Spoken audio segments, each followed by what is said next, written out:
Hi everybody! Today's video lecture is going to be about the basic structure and function of the eye. And so we're going to start with the external surface of the eye and look at the exterior features. And you should have your note sheet to follow along. So let's go ahead and start with a couple of vocab words. A canthus, that word right here, canthus, is the corner of the eye where the eyelids meet. Oh, I got a typo. That should say eyelids. So we have one corner here and one corner here. And we're going to differentiate between those by saying that this is the lateral canthus and this, where the eyelids meet, is the medial canthus. Okay, so we've got those. And then we're going to look at the fact that we have two eyelids, and a palpebra is an eyelid. Palpebra. If we were going to talk about it more than one, palpebrae. So we have a superior palpebra, that's our upper eyelid, and an inferior palpebra, that's our lower eyelid. Finally, we have this kind of weird area towards the medial canthus, this like pink fleshy lump right here, which really technically we haven't figured out what it's doing. There's some sebaceous gland activity there, and we know that it makes that sleepy eye gunk, and that is called the lacrimal caruncle. What a great word, caruncle, and that makes the sleepy eye gunk that you find in the corner of your eye when you wake up. And part of that is sebaceous gland or oil gland activity, and part of it is the cells of the epithelial tissue that cover the surface of the eye that are sloughing off and getting caught up in the corner of your eye. That is a nice thought. So there's the external surface. A couple other things I wanted to mention is that we have glands on the inside, like on the underneath surface of our eyelids. You can see there's the eyelashes, and so here are the glands, and you can see these little white dots are the glands. Those are called meibomian glands. Meibomian. And those secrete an oily substance that helps prevent your eyelids from sticking together when you close your eye. And that would be a pretty awful experience, I would imagine. These also help they mix with the tears that your eyes make and make the eye surface smooth, so that when light hits it, it's not refracted in a weird way. And then lastly, I have a picture here of a clogged meibomian gland. We call it a stye, or it's a cyst, really, and its technical name is called a chalazion. So if you get one of those, don't try to pop it. That would be too painful. Put a warm washcloth on it until that gland opens up and the secretion inside comes out. Or better yet, if it gets this bad, go to the doctor. All right, we've got some accessories that go along with the eye before we start in on the actual eyeball structure, and part of those are the apparatus that's positioned around the eye that produces and allows for the drainage of tears, and then we're going to take a quick look at the extrinsic eye muscles as well. So here's some pretty cool images that I found to kind of illustrate those. So let's take a look at the tear production system that we've got going on here around each eye.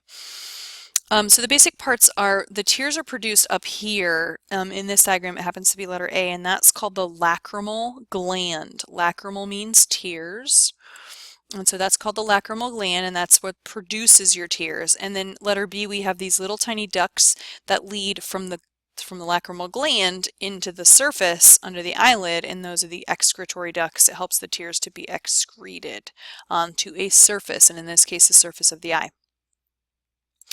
And so tears will flow from the lacrimal gland through the excretory ducts across the surface of the eye. See this arrow here? And they will drain in the medial corner of the eye into these tiny, tiny openings. Perhaps you've seen them before, like little dots on specifically your upper, you've probably seen the lower one, upper and lower lids, and they lead to tiny canals.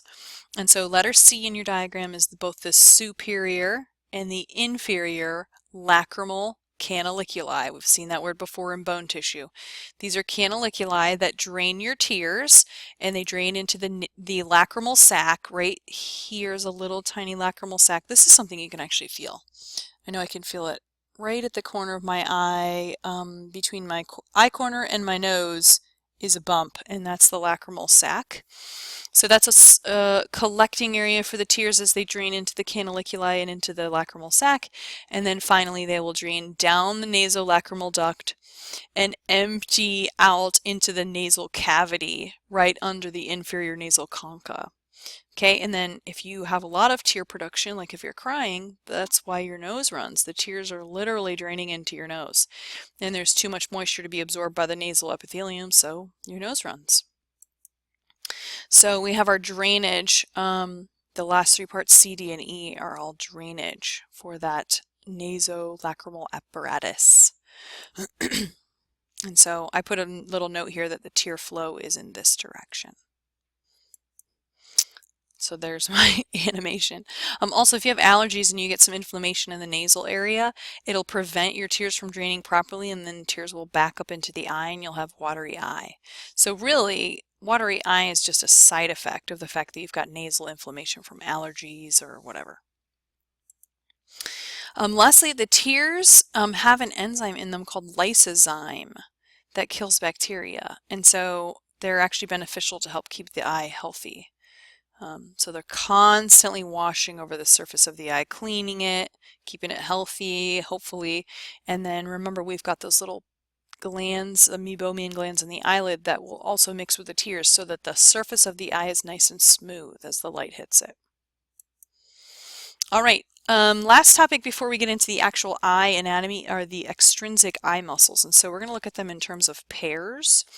We have a muscle called the superior rectus, which will pull the eye upward and help you to look upward superiorly. So on your diagram, that's going to be this guy right here, letter A. That's the superior rectus. Rectus meaning the fact that it goes straight back from the eye and it's on the superior surface of the eye. So that one's letter A. I'll keep track of these letters over here. That's letter A on your diagram. If we have a superior rectus, you can bet we also have an inferior rectus, which is going to be down underneath the eye, straight back from the front of the eye towards the optic nerve in the back, and that's going to pull your eye downward. So when you look down towards your, not with your head, with your eyes, when you look down towards your cheeks, I guess, if you want to call it, that's the inferior rectus. So there's our first pair. The second pair, we have a muscle that pulls the eye laterally, that's called lateral rectus, and a muscle that pulls the eye medially, medial rectus. And so if this is the left eye, C would have to be the lateral rectus. And if you can remember, that's innervated by the abducens nerve, cranial nerve number 6. Medial rectus is going to be D on this image. All the way across, notice these go straight back, and D goes straight back. That's medial rectus. The last two that we have that are connected directly to the surface of the eyeball are a little weird. And so I'm going to outline those so you know what we're looking at. There is one right here that starts here, goes under the superior rectus, hooks around this pulley, that's called the trochlea, and then back. So it's not straight back. And then here's one over here that's attaching, technically starts here under lateral rectus and then goes under the eye in kind of a sideways motion over towards the nose. So those two muscles are your oblique muscles. And just like we had in the abdomen, obliques. So we have a superior oblique. That is, I'm going to assume that's letter E there. Change my pen color, superior oblique, and this one is a wacky one because of the way it's positioned. It pulls your eye towards your, away from your nose. Obliquely will always mean laterally, so it pulls your eye laterally, but it also makes it look downward. So this is kind of a diagonal pull. So laterally, when you see oblique, it's lateral, but it's the opposite of this directional term. So lateral and down. It also does twist the eyeball a little bit. And then finally, if we have a superior oblique, we have an inferior oblique. That's going to be letter F on your pictures. And same situation. Oblique will tell you that it pulls the eye in a lateral direction, but also opposite of inferior. So upwards and lateral. Okay, so that'll be letter F in the pictures. Most of these nerves, aside from lateral rectus, which we already talked about, that's abducens. These are all innervated by the oculomotor nerve, except this one is the trochlear nerve right here. Superior oblique is the trochlear nerve because that's the one that has the pulley. Everybody else is oculomotor, except lateral rectus is the abducens. Okay, finally, basic structures of the eye. We're on the back of the worksheet now. And the eye has three primary layers to it. If we're looking at it in terms of its wall of the eyeball, if we were to dissect it, it has three primary layers. So we started out with, let me go back, here's the eyeball that you recognize with the pupil and the iris and the white part and the optic nerve that sends all your sensory information to the occipital lobe. Let's open it up. There's the pupil. There's the pupil. I'll put a P there. It's just a hole. Here's the iris. And now we can see behind the pupil is this clear disc-like structure called the lens. And then all this is a cavity or a chamber back in here inside the eye. Something else that we can see is that there's three distinct layers. So we've got this outer white layer that's very thick right here. Then we've got, it's kind of hard to tell the way they've done this, but the reddish layer, if you just look from here to here, the reddish layer is next, so there's a second layer, and then the innermost layer, it's kind of weird how they've done this. This is white, but really it's kind of this peachy color, orangey color in here. So three layers to the eyeball. All right, so we're going to start from the outside and work our way in. So in your notes, the outermost layer of the eye is white in color, and it's called the sclera. So this extends the entire way, all the way around the eyeball, past where you can see. So all the white is called the sclera. And then as we move anteriorly, we see the sclera here. As we move anteriorly, all of a sudden it becomes clear, and it's this clear window at the front of the eye. That's called the cornea. So technically, these two layers are these two terms are both talking about the outermost layer of the eye. It just depends on where you look. Sclera is white, very thick, very tough, protective, keeps the eyeball shape. Cornea, much more sensitive. It's also clear, and it's sort of a windshield over the front of your eye. Then the cornea is what partially is going to start to refract, or for all intents and purposes, it means to focus the light rays. So this is your cornea. That's what's modified during the LASIK eye surgery. Okay, the shape, well, really the thickness of the cornea is modified, and it helps you focus better. So that's the cornea way out there. And then covering both of those, which is never visible in any of these kinds of pictures, is a real thin membrane called the conjunctiva. So that's actually more like the quote-unquote skin over the surface of your eye, and this is what gets infected when you get pink eye. Whether it's bacterial, viral, chemical, whatever it is. Usually when you have pink eye, there's an infection of the conjunctiva. So that's why we call it conjunctivitis. So that would cover this whole area here on the very, very outermost layer. And I don't think on your diagram the conjunctiva isn't really represented. So if we move inward deep, the middle layer of the eye is called the choroid layer, and this layer is usually represented really dark, although in this picture it's purple. The choroid layer is this. So we did the sclera already, that's white. The choroid is where they have the purple. Try to stay on there. And you can see as it approaches the front of the eye, it changes a little bit. It gets real thick right here, and then part of it proceeds even more anteriorly to become the iris. So the choroid layer is highly vascular, tons of blood supply. It's also darkly pigmented, and it will absorb extra light as it enters the eye, so it's not bouncing around in here and letting us perceive our own retina. And it's divided at the front, so you see where I drew the red line. Part of it becomes the muscle that controls the shape of the lens, and that's known as the ciliary body. And part of it continues on to become your iris, which in this eye is brown.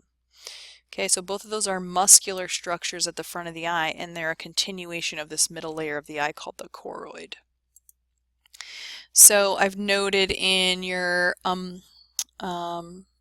I put in your notes, the iris is a muscle that controls the diameter of the pupil. Okay, so here's our iris there in brown. This hole would represent the pupil, and it determines how much light enters the eye.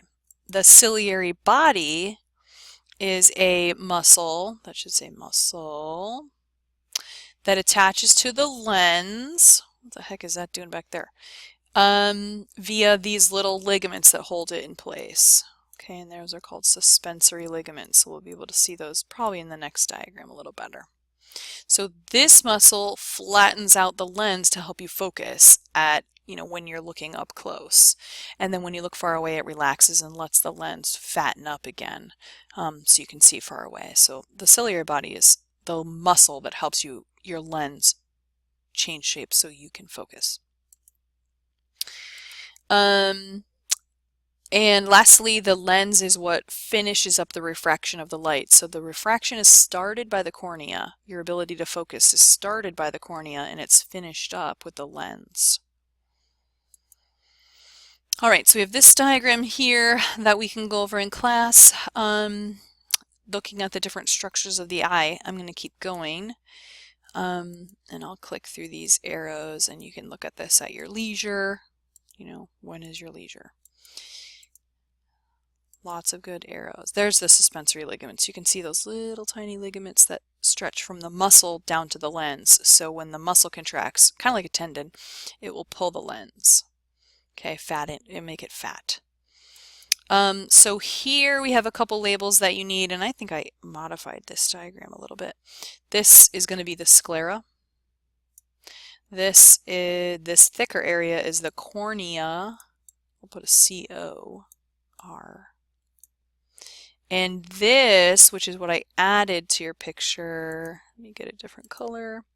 See it lining the eyelid real super thin and then doubling back over the surface of the eyelid. Ignore that little blurb all the way down. That's the conjunctiva.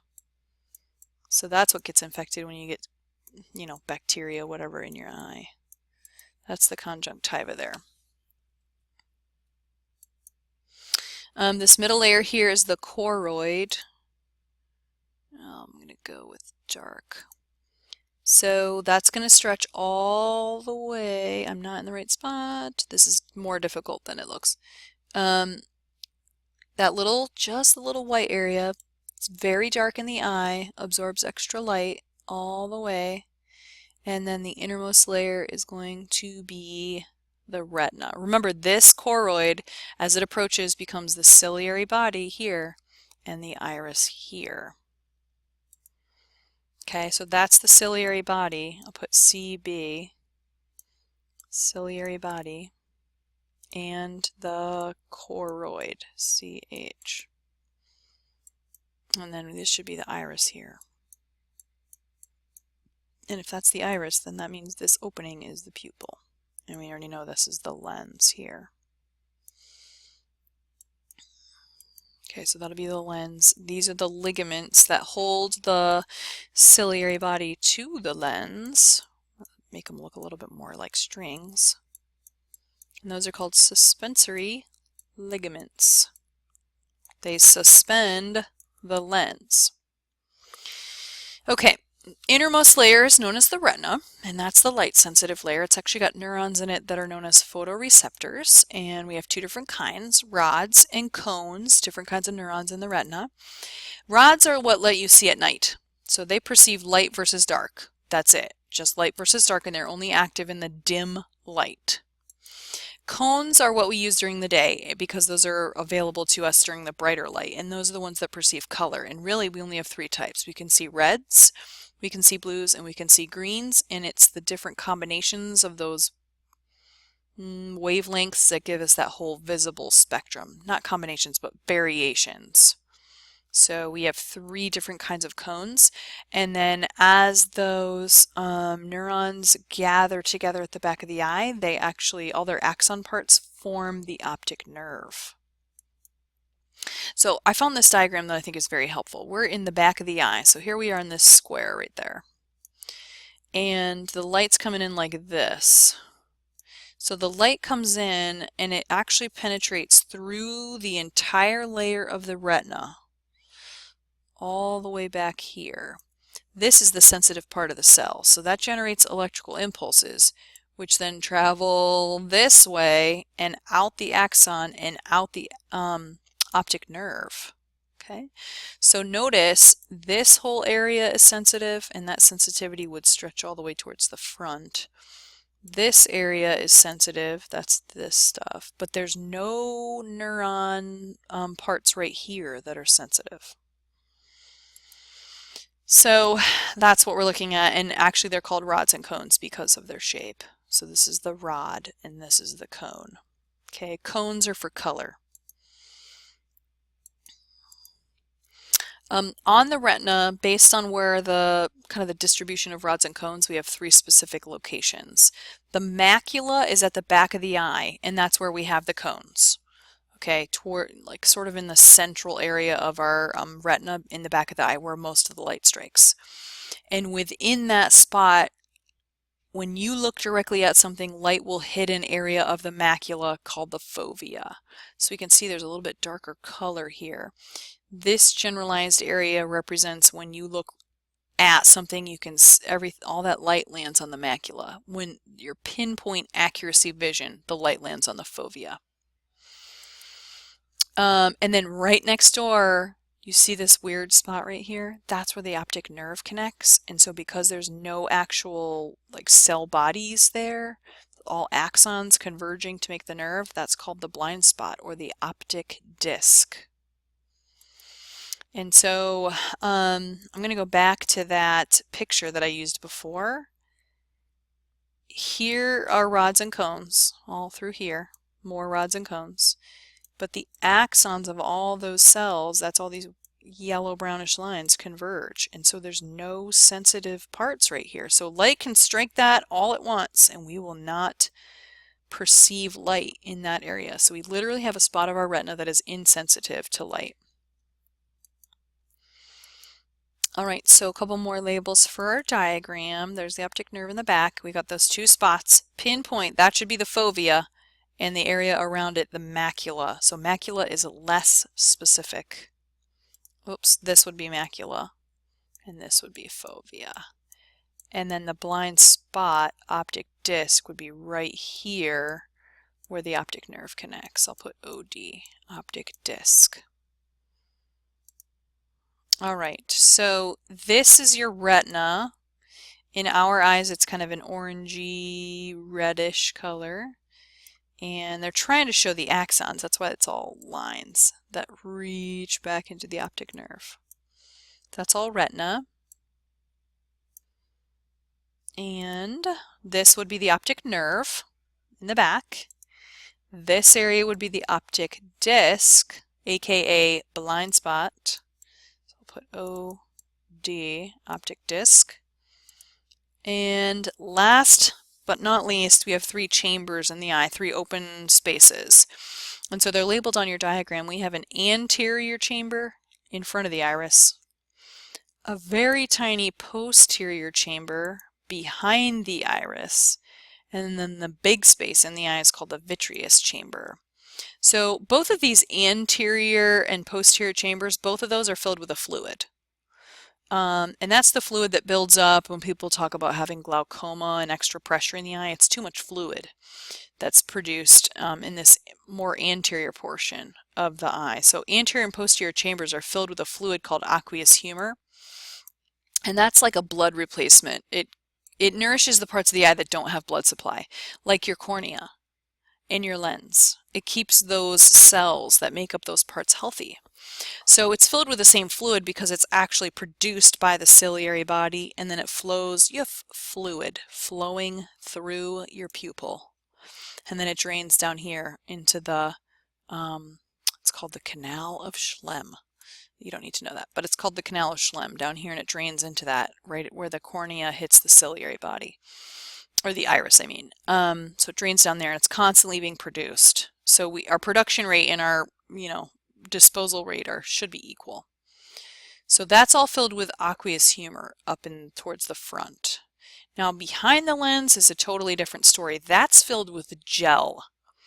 And I'm not kidding, it is actually a gel. So that's called the vitreous chamber, this big open space, and it's filled with a gel that is very similar to egg white, but a little bit more congealed, firm, like has a shape to it, and that's called the vitreous gel. So vitreous gel fills the vitreous chamber.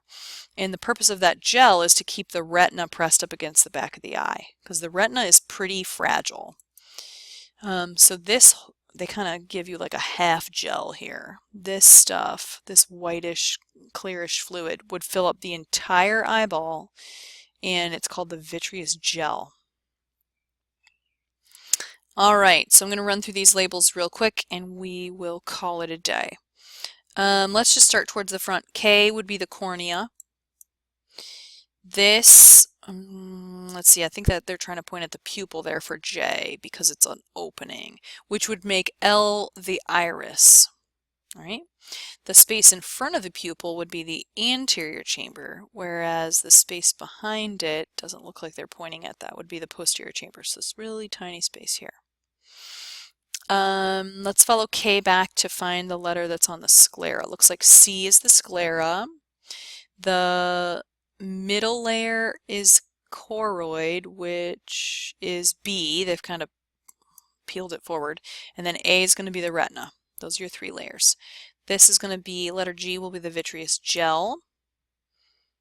Optic disc, where the optic nerve connects. There's the optic nerve. And then we got a spot. Looks like, I can't tell if that's on the outside or the inside. We'll go with fovea, that's more specific. And then the whole area around it would be macula. And then what do we have left? We already did iris. These are the suspensory ligaments, and those lead directly to the muscle that controls the lens, the ciliary body. All right, so there's your basic structure and function of the eye. Have a great day.